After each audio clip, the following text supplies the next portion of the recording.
মমতার আইনকে বৃদ্ধাঙ্গুলি দেখিয়ে ঈদের দিনের ছুটি কমিয়ে দিলেন শুভেন্দু অধিকারী। অন্যদিকে কুরবানি নিয়েও তৈরি করেছেন নানান বিতর্ক। এমন কঠিন মুহূর্তে মমতাকে বড় মিস করছেন পশ্চিমবঙ্গের মুসলিমরা এবং ধারণা করা হচ্ছে সামনে মমতার পক্ষে চলবে জীবন বাজির আন্দোলন। যদিও রাজনৈতিক মহলে এখনও গুঞ্জন চলছে জনগণের কাছে বিজয়ী ছিলেন মমতা, কিন্তু জবরদস্তি মসনদ হাঁকিয়ে নিয়েছেন শুভেন্দু অধিকারী। প্রিয় দর্শক, আজকের বিশেষ প্রতিবেদনটি অবশ্যই শেষ পর্যন্ত দেখবেন। চ্যানেলটি সাবস্ক্রাইব করে কমেন্টে জানিয়ে দিবেন কোন জায়গা থেকে ভিডিওটি দেখছেন। পশ্চিমবঙ্গের প্রশাসনিক অন্দরমহলে হঠাৎ করেই শুরু হয়েছে নতুন এক চাপা উত্তেজনা।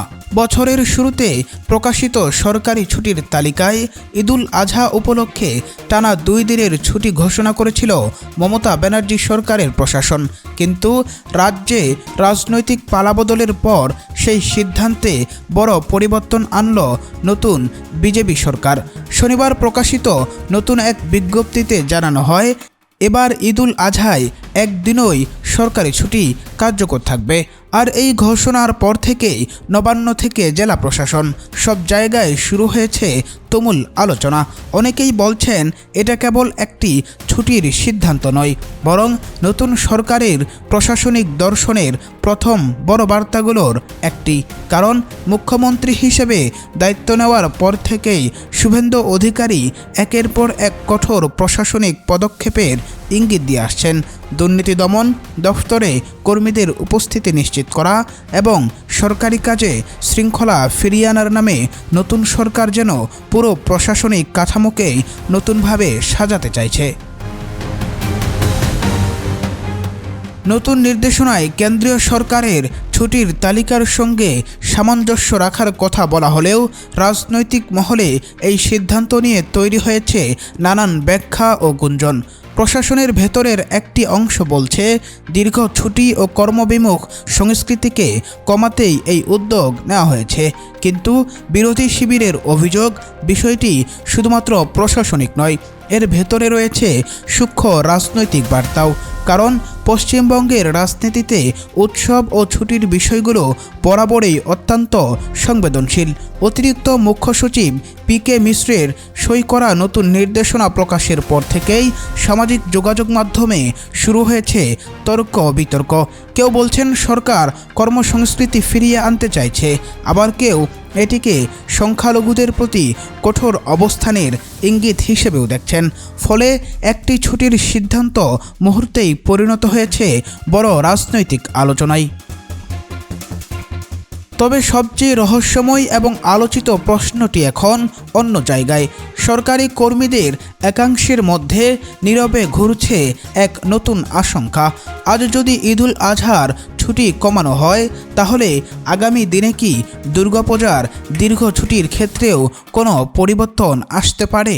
এই প্রশ্ন এখন শুধু অফিসের করিডোরেই সীমাবদ্ধ নেই, বরং চায়ের দোকান, রাজনৈতিক আড্ডা থেকে শুরু করে সোশ্যাল মিডিয়ার টাইমলাইন পর্যন্ত ছড়িয়ে পড়েছে। অনেক বিশ্লেষক মনে করছেন নতুন সরকার ধীরে ধীরে এমন এক প্রশাসনিক কাঠামো গড়তে চাইছে যেখানে উৎসবকেন্দ্রিক দীর্ঘবিরতি কমিয়ে পুরো ব্যবস্থাকে আরও নিয়ন্ত্রিত করা হবে। কিন্তু পশ্চিমবঙ্গের মতো আবেগপ্রবণ রাজ্যে উৎসব মানেই শুধু ছুটি নয়, বরং তা মানুষের সংস্কৃতি, অনুভূতি এবং রাজনৈতিক পরিচয়ের সঙ্গেও গভীরভাবে জড়িত। আর সেই কারণেই একটি সাধারণ সরকারি বিজ্ঞপ্তি এখন পরিণত হয়েছে ভবিষ্যতের বড় রাজনৈতিক সংকেত নিয়ে তৈরি হওয়া এক থ্রিলারধর্মী বিতর্কে। ক্ষমতায় আসার পর ঈদুল আজহার ছুটি কমিয়ে আনার সিদ্ধান্তকে পশ্চিমবঙ্গের মুসলিমদের একটি বড় অংশ মোটেও স্বাভাবিকভাবেই নিচ্ছেন না। সামাজিক যোগাযোগ মাধ্যমে ইতিমধ্যেই ক্ষোভ, হতাশা আর অসন্তোষের ঢেউ ছড়িয়ে পড়েছে। অনেকেই বলছেন ঈদুল আজহা শুধু একটি ধর্মীয় উৎসব নয়, বরং পরিবার, আত্মীয়তা ও কোরবানির বিশাল আয়োজনের সঙ্গে জড়িত একটি গুরুত্বপূর্ণ সময়। সেই জায়গায় 2 দিনের পরিবর্তে 1 দিনের ছুটি ঘোষণা করাকে তারা নিজেদের প্রতি অবহেলা হিসাবেই দেখছেন। বিশেষ করে গ্রামাঞ্চল ও দূরবর্তী এলাকা থেকে যারা শহরে চাকরি করেন তাদের মধ্যে ক্ষোভ আরও বেশি, কারণ কোরবানির প্রস্তুতি, যাতায়াত এবং পারিবারিক আয়োজন মিলিয়ে 1 দিনের ছুটি যথেষ্ট নয় বলেই মনে করছেন অনেকেই। আর এই অসন্তোষ ধীরে ধীরে রাজনৈতিক আলোচনার রূপও নিতে শুরু করেছে। ফেসবুক, ইউটিউব এবং বিভিন্ন স্থানীয় প্ল্যাটফর্মে এখন ঘুরছে অসংখ্য পোস্ট ও মন্তব্য, যেখানে অনেক মুসলিম ব্যবহারকারী সরাসরি মমতা ব্যানার্জি সরকারের সময়কার নীতির কথা স্মরণ করছেন। তাদের দাবি, আগের সরকার অন্তত ধর্মীয় উৎসবগুলোর আবেগ ও বাস্তবতাকে গুরুত্ব দিত, ফলে বর্তমান সিদ্ধান্তের সঙ্গে সেই সময়ের তুলনা টানা শুরু হয়েছে ব্যাপকভাবে। কেউ লিখছেন, এখন বোঝা যাচ্ছে আগের প্রশাসনের গুরুত্ব। আবার কেউ বলছেন, উৎসবের সময় এমন সিদ্ধান্ত মানুষকে কষ্ট দিচ্ছে। যদিও সরকারের পক্ষ থেকে এটিকে প্রশাসনিক শৃঙ্খলার অংশ বলা হচ্ছে, তবুও সাধারণ মানুষের আবেগের জায়গায় সেই ব্যাখ্যা পুরোপুরি কাজ করছে না বলে মনে করছেন পর্যবেক্ষকরা। সবচেয়ে গুরুত্বপূর্ণ বিষয় হলো, এই ক্ষোভ এখন শুধু ছুটির সীমারেখার মধ্যেই আটকে নেই। রাজনৈতিক বিশ্লেষকদের মতে পশ্চিমবঙ্গের মুসলিম ভোট ব্যাংকের একটি বড় অংশ এই সিদ্ধান্তকে ভবিষ্যৎ রাজনীতির সংকেত হিসেবেও দেখতে শুরু করেছে। কারণ উৎসব, ছুটি এবং ধর্মীয় অনুভূতি, এই 3টি বিষয় রাজ্যের রাজনীতিতে সবসময় অত্যন্ত সংবেদনশীল। আর সেই জায়গায় নতুন সরকারের প্রথম দিকের এমন পদক্ষেপ অনেকের মনে অনিশ্চয়তা তৈরি করছে। নবান্নের ভেতরেও নাকি বিষয়টি নিয়ে নীরব আলোচনা চলছে বলে গুঞ্জন শোনা যাচ্ছে। ফলে একদিনের ছুটি এখন ধীরে ধীরে পরিণত হচ্ছে বড় রাজনৈতিক বিতর্কে, যার প্রভাব আগামী দিনগুলোতে আরও গভীর হতে পারে বলেই মনে করছেন অনেকে। অন্যদিকে কুরবানির ইস্যুতে শুভেন্দু অধিকারীর অবস্থান এবং সাম্প্রতিক কয়েকটি বিতর্কিত কর্মকাণ্ড ঘিরে পশ্চিমবঙ্গ জুড়ে বাড়ছে সমালোচনা।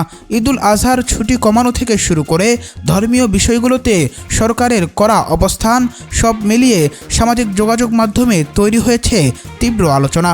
বিশেষ করে মুসলিম সম্প্রদায়ের একটি বড় অংশ মনে করছে, নতুন সরকার প্রশাসনিক সংস্কারের নামে এমন কিছু সিদ্ধান্ত নিচ্ছে যা তাদের আবেগ ও ধর্মীয় বাস্তবতার সঙ্গে সাংঘর্ষিক। রাজনৈতিক বিশ্লেষকদের মতে পশ্চিমবঙ্গের মতো সংবেদনশীল রাজ্যে ধর্মীয় ইস্যুগুলো খুব সতর্কভাবে সামলানো প্রয়োজন, কারণ এখানকার ভোটের রাজনীতিতে আবেগ ও পরিচয়ের বিষয়গুলো অত্যন্ত গুরুত্বপূর্ণ ভূমিকা পালন করে। এদিকে রাজনৈতিক মহলে এখন জোর আলোচনা, এই পরিস্থিতি যদি সরকার সঠিকভাবে সামাল না দিতে পারে তাহলে আগামী দিনে আবারও মমতা ব্যানার্জিকেই খুঁজতে পারে ভোটাররা।